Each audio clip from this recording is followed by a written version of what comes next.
वहीं आप सभी को बता दूं कि गडरा रोड बाड़मेर में महात्मा गांधी नरेगा योजना में श्रमिकों के बिना बन रही है रोड।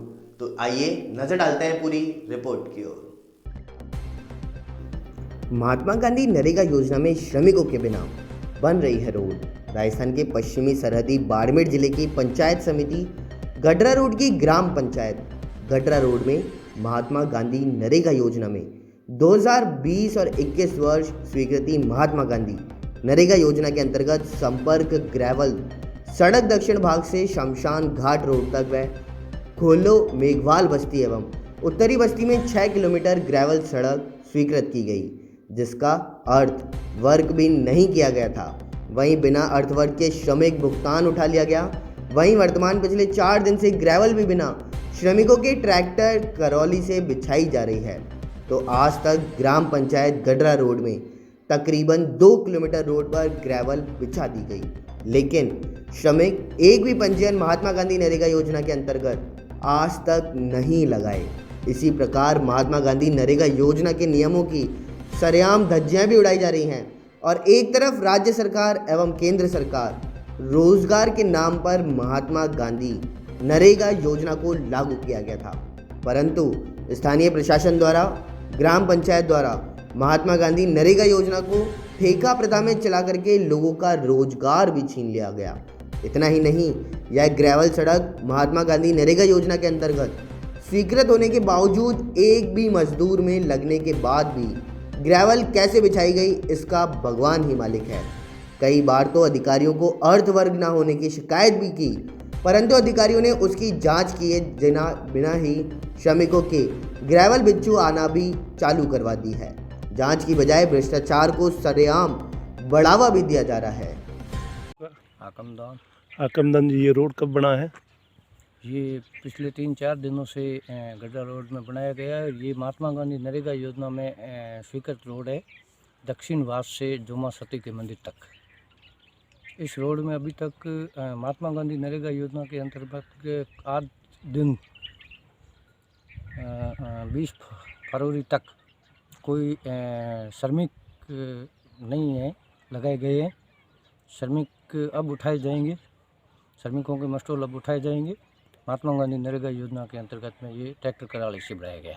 इसी खबर पर ज्यादा जानकारी के लिए गडरा रोड बाड़मेर से हमारे संवाददाता हाकमदान जुड़ चुके हैं। तो हाकमदान, क्या है ये पूरा मामला कि महात्मा गांधी नरेगा योजना में श्रमिकों के बिना ही रोड बनाई जा रही है?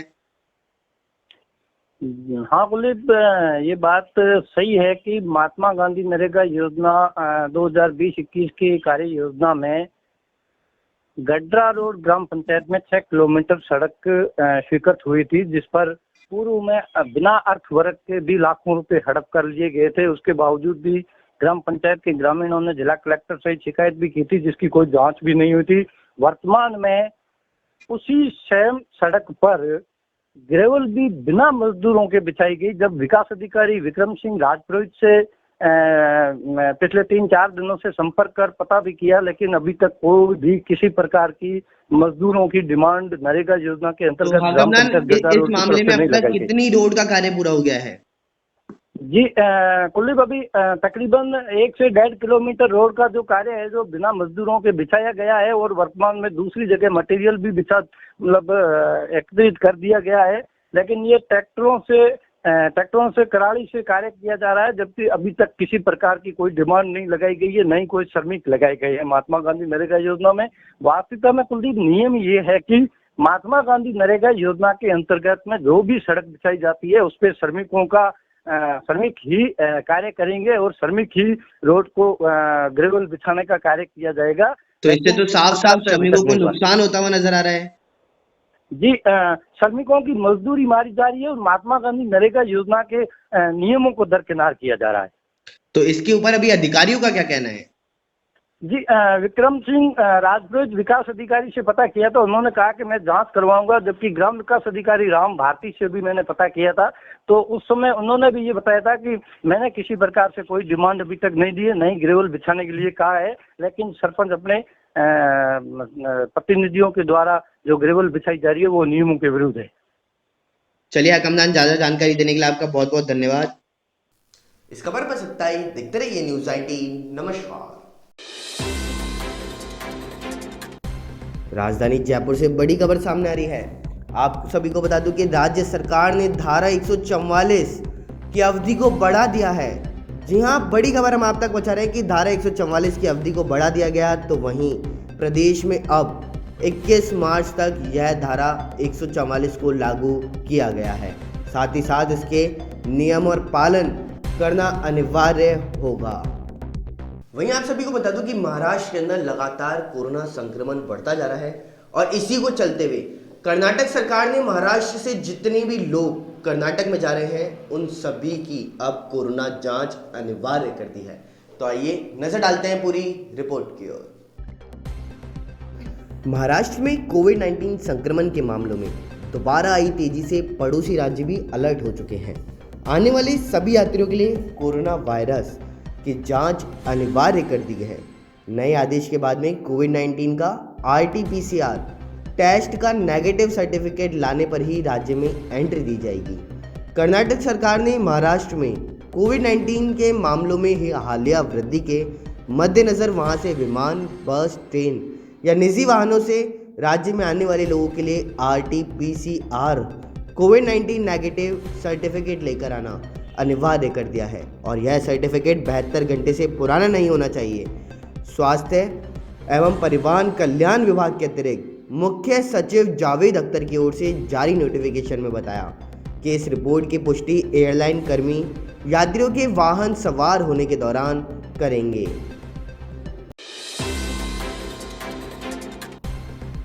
सीकर से इस वक्त की बड़ी खबर हम आप तक पहुंचा रहे हैं। सीकर महाराष्ट्र के विधायक कीर्ति कुमार गिरफ्तार हो चुके हैं।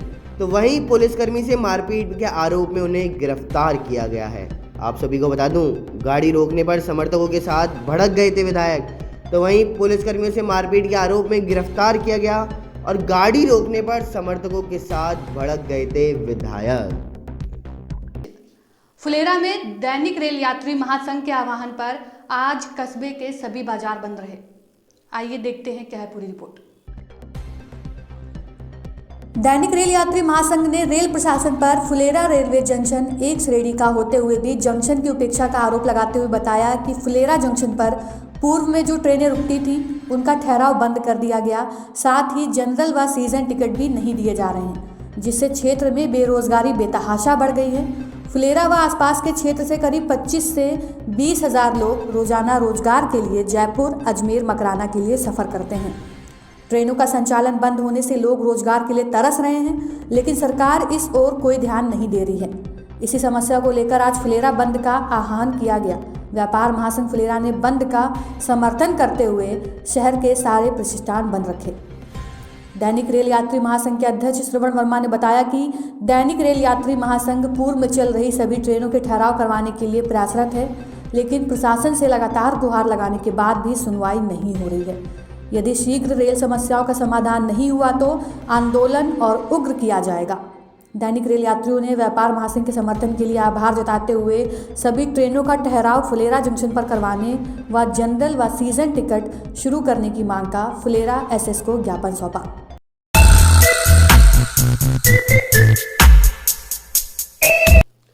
नमस्कार, स्वागत है आपका न्यूज 19 में। मैं पुरी सक्सेन आप लोग के साथ। आइए एक नजर डालते हैं अखबार की सुर्खियां मेरे साथ। आप सभी को बता दूं कि भाजपा में वसुंधरा समर्थकों ने आरोप लगाया है कि सदन के अंदर हमारे साथ पक्षपात किया जा रहा है, क्योंकि सदन में जनता से जुड़े हुए मुद्दों को उनको नहीं उठाने दिया जा रहा है। साथ ही साथ उन्होंने कहा कि अगर ऐसा ही सदन में चलता रहा तो हम कब बोलेंगे।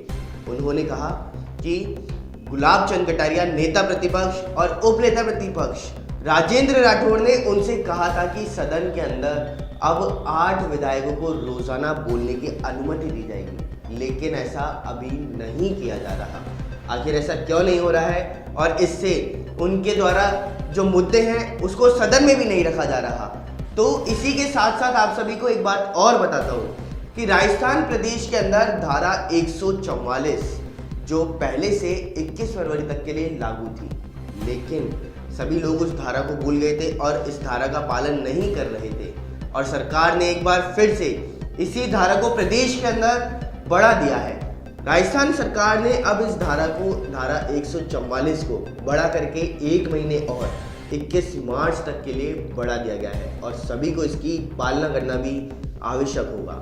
साथ ही साथ आप सभी ने 3 इडियट्स मूवी ज़रूर देखी होगी, लेकिन 3 इडियट्स के असली हीरो सोनम वांगचुक ने सेना के लिए एक खास टेंट तैयार किया है, जिसके अंतर्गत अगर टेंट के बाहर का टेम्परेचर -20 डिग्री है तो टेंट के अंदर का टेम्परेचर 20 डिग्री सेल्सियस ही रहेगा।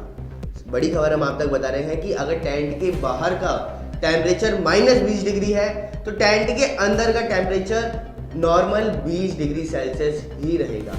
यह सौर ऊर्जा से चलेगा और साथ ही साथ इस टेंट का वजन 30 किलो रखा गया है और इस टेंट को आसानी से कहीं पर भी उठा करके ले जाया भी जा सकता। साथ ही साथ एक बात और आप सभी को बता देता हूँ कि सचिन तेंदुलकर जो क्रिकेट के भगवान कहे जाते हैं और उन्हीं के ही बेटे अर्जुन तेंदुलकर जो उनके बराबर अभी क्रिकेट नहीं खेलते हैं, लेकिन इस बार IPL 2020 और 21 का जो ऑक्शन किया जा रहा था, इस IPL 2021 के अंदर उनको ऑक्शन के अंदर मुंबई इंडियंस ने 20 लाख रुपए के अंदर खरीदा है। और साथ ही एक बात बता देता हूँ कि मुंबई इंडियंस ने जब इनको 20 लाख रुपए में खरीदा तो इनके ऊपर ट्रोल किए जा रहे थे कि यह सचिन तेंदुलकर के बेटे हैं, इसी वजह से इनको मुंबई इंडियंस टीम ने खरीदा है। लेकिन अब अर्जुन तेंदुलकर के समर्थन में बॉलीवुड भी उतरता हुआ नजर आ रहा है और बॉलीवुड के अंदर अर्जुन तेंदुलकर के समर्थन में फरहान अख्तर उतरे और उन्होंने उनका समर्थन भी किया है। तो अखबार की खास सुर्खियों के अंदर बस इतना ही। देखते रहिए न्यूज़ 19। नमस्कार। इस वक्त बड़ी खबर आ रही है भरतपुर के कैथरवाड़ा से, जहां शादी की पार्टी में हुआ तमंचे पर डिस्को। डीजे की धुनों पर जमकर हुआ नाच गाना। डांस पार्टी में युवकों ने अवैध कट्टे से की हर्ष फायरिंग। गांव से आज एक युवक की बारात जानी है हरियाणा के तावड़ू गांव तक, जहां कैथवाड़ा थाना के गांव गड़ा झील पट्टी का मामला है। शास्त्री नगर में भगवान देव नारायण की 1109वीं जयंती मनाई गई। आइए देखते हैं क्या है पूरी रिपोर्ट। भगवान श्री देव नारायण की 1109वीं जयंती के उपलक्ष्य में प्रताप नगर शास्त्री नगर स्थित भगवान श्री देव नारायण मंदिर में देव सेवा सप्ताह बड़े धूमधाम से श्री देव नवयुवक मंडल के द्वारा मनाया गया। प्रहलाद भाटी ने बताया कि देव सेवा सप्ताह के अंतिम दिन भगवान श्री देव नारायण मंदिर की मनमोहक श्रृंगार व दीप प्रज्वलित करके महाआरती की गई और देव प्रसाद का वितरण किया गया। कार्यक्रम में कजोड़मल पडियार, गौरी शंकर डोई, मोहनलाल बांगड़ी, महेश डोई, हेमराज भाटी, विष्णु कोहली, अजय कोहली, हिमांशु बागड़ी सहित अन्य सदस्य मौजूद रहे। बड़ी खबर आ रही है उदयपुर से, जहां डायमंड व्यापारी से 30 लाख रुपए की फिरौती मांगने का मामला सामने आया है। मामले में पुलिस को मिली बड़ी सफलता। साथ ही 5 बजे SP डॉक्टर राजीव पचार पूरे मामले का करेंगे खुलासा।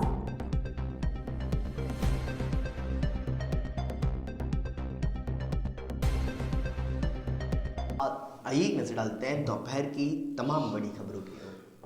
3 सूत्रीय मांगों को लेकर के 3 दिन पहले अजमेर से पैदल रवाना हुए प्रदेश भर के करीब 5000 से ज़्यादा पटवारी 135 किलोमीटर का पैदल चल करके विधानसभा का कूच किया है। पटवारियों की एक ही आवाज़ है, 360 ग्रेड पे करे सरकार। और राजस्थान पटवार संघ के प्रदेशाध्यक्ष राजेंद्र निमेवाल ने कहा कि सरकारी कर्मचारियों में पटवारियों का वेतन सबसे कम है, जबकि पटवारी पूरे समय दिन रात फील्ड में रह करके कार्य कर रहे हैं। सरकार ने सभी काम ऑनलाइन कर दिए, लेकिन फिर भी पटवारियों को मोबाइल तक नहीं दिए गए।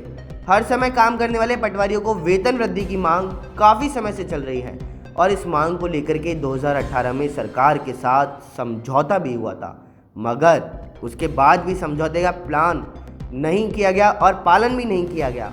उन्होंने ग्रेड पे 3600 रुपये करने, पदोन्नति में समय सीमा 7, 14, 21, 28, 32 वर्ष के किए जाने तथा 9 वर्ग 9 पे आदेश को वापस ले जाने की मांग की है। आंदोलनरत पटवारियों ने बताया कि पिछले 18 महीने से राजस्थान के सभी पटवारी अपनी विभिन्न मांगों को लेकर के गांधीवादी तरीके से आंदोलन कर रहे हैं और सरकार उनकी सुनवाई नहीं कर रही। केंद्रीय बजट के बाद अब सबकी निगाहें राजस्थान के बजट पर टिकी हुई हैं। सीएम अशोक गहलोत के पिटारे से किसको कितनी सौगात मिलेगी, इस पर सबकी नज़रें टिकी हुई हैं। कितनी सौगात मिलेगी और कब मिलेगी, हर तबका आने वाले बजट को लेकर के उम्मीदें पाले हुए है। लेकिन गहलोत के पिटारे से क्या कुछ निकलेगा, किसे क्या सौगात मिलेगी, इसको लेकर के तमाम तरह के कयास भी लगाए जा रहे हैं। इस बार प्रदेश के बजट में जालोर पर सरकार की नज़रें खास इनायत होने वाली हैं। यानी जालोर वासियों के लिए ये बजट उम्मीदों का नया पिटारा लेकर के आने वाला है। सरकार जालोर के विकास के लिए अपना खजाना खोलने वाली है और सरकार जिले की समस्याओं को ध्यान में रखते हुए कई बड़े फैसले भी ले सकती है। सूत्रों के अनुसार जालोर को आरओबी की सौगात बजट में मिलने वाली है। शहर में आरओबी की मांग पिछले काफ़ी दिनों से हो रही है। जालोर के लेटा फाटक पर आरओबी बनाना सरकार और केंद्र सरकार के बीच में एक सिरदर्द साबित होता हुआ दिखाई दिया। लेकिन जालोर के जिला कलेक्टर हिमांशु गुप्ता और सांसद देवजी पटेल समेत कांग्रेस नेता पुखराज पाराशर की पहल और मांग पर सरकार से मंजूरी करवाने की खबर आ रही है। यानी आने वाले समय में जालोर के लेटा फाटक पर तकरीबन 200 करोड़ रुपए का एक ब्रिज बनेगा। जालोर को एक मॉडल टाउन हॉल में की सौगात राजस्थान सरकार आने वाले बजट में दे सकती है। तो वहीं जालोर से जोधपुर की दूरी 190 किलोमीटर है और सूत्रों के मुताबिक जालोर जिले की लंबाई को देखते हुए सरकार ने फैसला किया कि पाली जिले के रोहिट तहसील से जालोर जिले के सांचौर तक जाने वाला रास्ता मेगा हाईवे के नाम से जाना जाएगा और मेगा हाईवे का कार्य शुरू करने के लिए सरकार ने मेगा हाईवे को मंजूरी भी दे दी है और इसकी घोषणाएं आने वाले बजट में होने की संभावना है। राजस्थान में मोटरसाइकिल चलाने वाले इस वक्त पेट्रोल और डीजल को सोने से कम नहीं समझ रहे। मजाल एक कतरा पेट्रोल या डीजल का गिर जाए, पेट्रोल और डीजल को सोने से कम समझे भी क्यों? क्योंकि सूबे में हर रोज़ पेट्रोल डीजल के दाम सोने की तरह बढ़ रहे हैं, जिसे वाहन चालकों की जेब में आग लग चुकी है। हालत यह है कि राजस्थान के श्रीगंगानगर में पेट्रोल के दाम 100 रुपये से ऊपर पहुंच गए, तो वहीं आपको बता दूं राजधानी जयपुर में 97.10 रुपये पेट्रोल का दाम है और अनलॉक होने के बाद भी तेल के दामों में कोई कटौती नहीं की गई। हाल यह है कि 1 जनवरी 2021 से लेकर अब तक 25 बार पेट्रोल और डीजल के दाम बढ़ चुके और इन 25 बार बढ़े पेट्रोल और डीजल के दामों में पेट्रोल 8 रुपये लीटर और डीजल 6 रुपये लीटर महंगा हुआ है।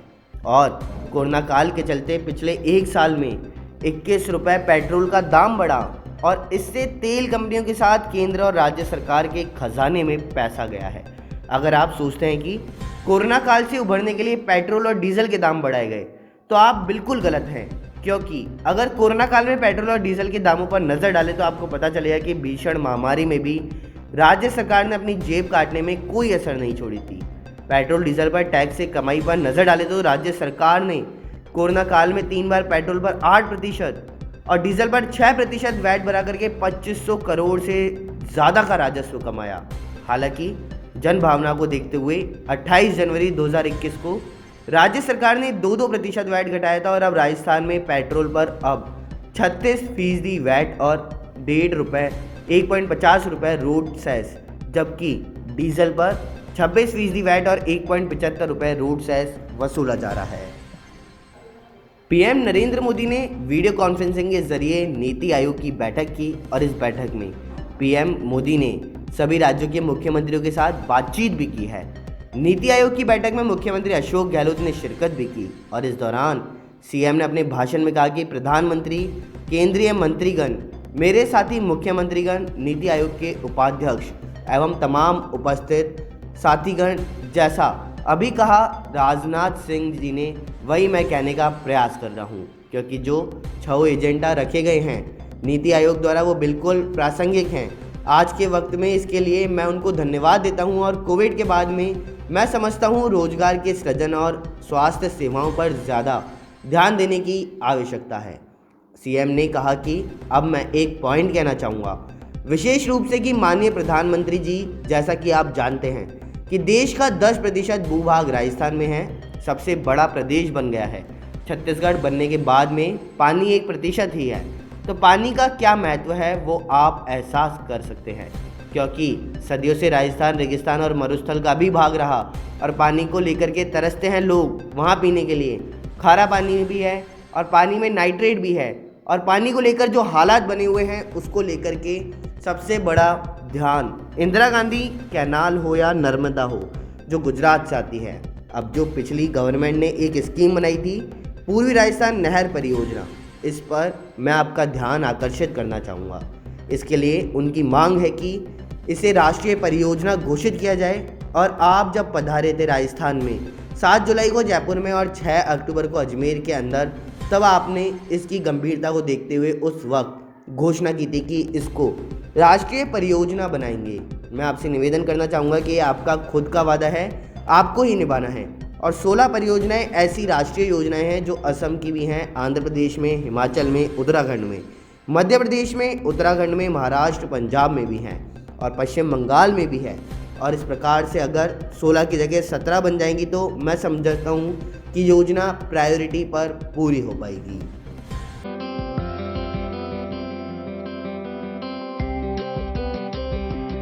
नमस्कार, स्वागत है आपका न्यूज़ 19 में। मैं पुलकित सक्सेना आप लोग के साथ। आइए एक नजर डालते हैं न्यूज़ 19 के सुबह सवेरे की ओर। हाल ही में मुंबई पुलिस ने एक शख्स को गिरफ्तार किया है जिन पर आरोप है कि वो बांग्लादेशी हैं और फर्जी कागजात पर भारत में रह रहा है।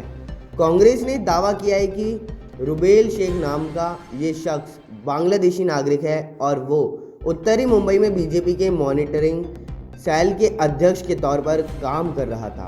कांग्रेस के प्रवक्ता सचिन सावंत ने अपने दावों को लेकर के एक वीडियो भी शेयर किया। जोधपुर में शहरी और ग्रामीण इलाकों में ई मित्र केंद्रों पर गड़बड़ियों की शिकायत को लेकर के जोधपुर और आसपास के केंद्रों पर बड़ी कार्रवाई की गई है। ढेर सारी गड़बड़ियों की शिकायत के बाद आईटी विभाग के 23 अधिकारियों ने बीते दिनों में जिले के 52 ई मित्र केंद्रों पर एक साथ औचक निरीक्षण किया और इसी दौरान 13 ई मित्र केंद्रों के संचालकों पर लापरवाही को लेकर जुर्माना लगाया है। वहीं 8 केंद्रों के लाइसेंस भी सस्पेंड कर दिए गए। भारत में एक बार फिर कोरोना संक्रमण के मामले बढ़ने लगे हैं, तो वहीं पिछले 28 दिन बाद कोरोना के नए केस ने 14,000 के आंकड़े को छुआ। कोरोना के बढ़ते मामलों के बीच एक और डराने वाली खबर सामने आई है। एम्स प्रमुख डॉक्टर रणदीप गुलेरिया ने आशंका जताते हुए कहा कि भारत में कोरोना का नया स्ट्रेन पहले से ज़्यादा संक्रामक हो सकता है। डॉक्टर गुलेरिया ने कहा कि भारत में कोरोना वायरस के प्रति हाई इम्यूनिटी बनने की बात एक मिथक है, क्योंकि इसके लिए देश की 80% आबादी में कोरोना वायरस से लड़ने के लिए एंटीबॉडी डेवलप होनी चाहिए। आखिरकार 30 वर्षीय मुंबई के बल्लेबाज सूर्य कुमार यादव का भारतीय टीम में शामिल होने का सपना पूरा हो गया। सूर्य कुमार यादव आईपीएल के पिछले तीनों सत्रों में 400 से ज़्यादा रन बनाने वाले खिलाड़ी हैं और आईपीएल 2020 में उनके प्रदर्शन को देखते हुए माना जा रहा था कि उन्हें ऑस्ट्रेलियाई दौरे पर जाने वाली टीम में शामिल होने का मौका भी मिलेगा। हालांकि ऐसा हुआ नहीं। अब चयनकर्ताओं ने उन्हें इंग्लैंड के खिलाफ 5 T20 सीरीज टीम में इंडिया का हिस्सा बनाया है। सूरत में एक पारिवारिक झगड़े से तंग आकर एक शख्स ने शराब के साथ जहर की कुछ गोलियां खा ली। इसके बाद उसने एक सुसाइड नोट लिखा और उसे अपने पैर से बांध लिया। शख्स ने इस घटना की जानकारी तुरंत अपने एक रिश्तेदार को दी और कहा कि उसका टिकट आ गया है और वह अब जा रहा है। उसने कहा कि मेरे मरने के बाद मेरी मौत के लिए जिम्मेदार लोगों को सज़ा ज़रूर दिलाना। आत्महत्या के इस मामले में पुलिस ने जांच शुरू कर दी है और जानकारी के मुताबिक श्रवणलाल मफत भाई चौहान सूरत के जियाव रोड स्थित वासुदेव सोसाइटी में अपने परिवार के साथ रहता था। सुबह सवेरे में बस इतना ही। देखते रहिए न्यूज़ 18। नमस्कार।